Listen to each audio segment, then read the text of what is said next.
constant innovation, unparalleled education, groundbreaking global business education you'll find only at Oxford College of Business. That's because all we do, all we are, is business education. The joint opposition launched a protest against vesting the ownership of the Hambantota port, the Mattala International Airport and other state assets to foreign countries. Police used tear gas and water cannons to disperse the protesters when some of them attempted to enter the Indian consulate. 28 individuals, including women, were arrested by police, accusing them of aggressive behavior, damaging public property and breaching the court order. Hambantota Magistrate Manjula Karunaratne ordered the 28 accused, which includes 6 women, be remanded until the 16th of this month.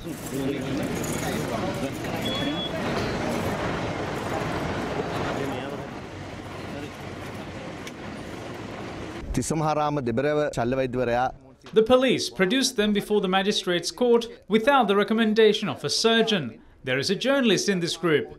The police produced him before the magistrate without considering the fact that he had serious injuries to his ear. In the meantime, parliamentarians Namal Rajapaksa and D.V. Chanaka visited the prison. We request Ministers Mahinda Amaravira and Sajith Premadasa, who were elected to the parliament from this district, to speak up against selling national property of this country. In the meantime, a journalist captured footage of a high-ranking police officer of the area attacking a detained protester.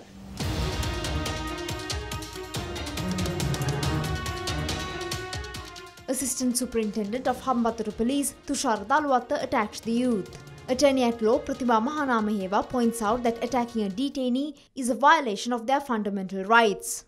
The fundamental rights of a detainee should be protected. In the 1978 Constitution, the 11th clause is important. No person should face cruel and inhumane suffering. During the recent Human Rights Council in Geneva, it was mentioned that Sri Lanka violates fundamental rights of people. This incident proved it.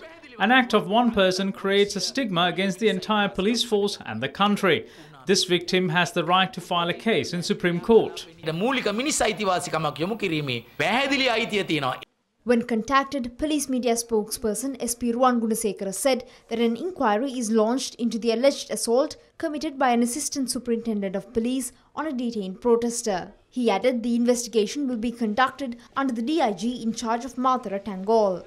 Meanwhile, the National Police Commission instructed the IGP to conduct an expeditious investigation into the incident and produce a report. In addition, Secretary of the National Police Commission Aryadasa Kure stated the incident will be taken up for discussion on Thursday as a special incident. In the meantime, several politicians expressed their views on the incident. When we try to commence a program to have more flights at the Mattala airport, they try to mislead people saying they won't let it be done. We don't try to sell any state property. They didn't give consideration to courts those days. If they are still thinking like that, the best thing to do is to imprison them if they do illegal things. India is the giant in this area. India doesn't tolerate when things like this are done continuously. If the opposition thinks that what they should do is to oppose everything done by the government, it's wrong.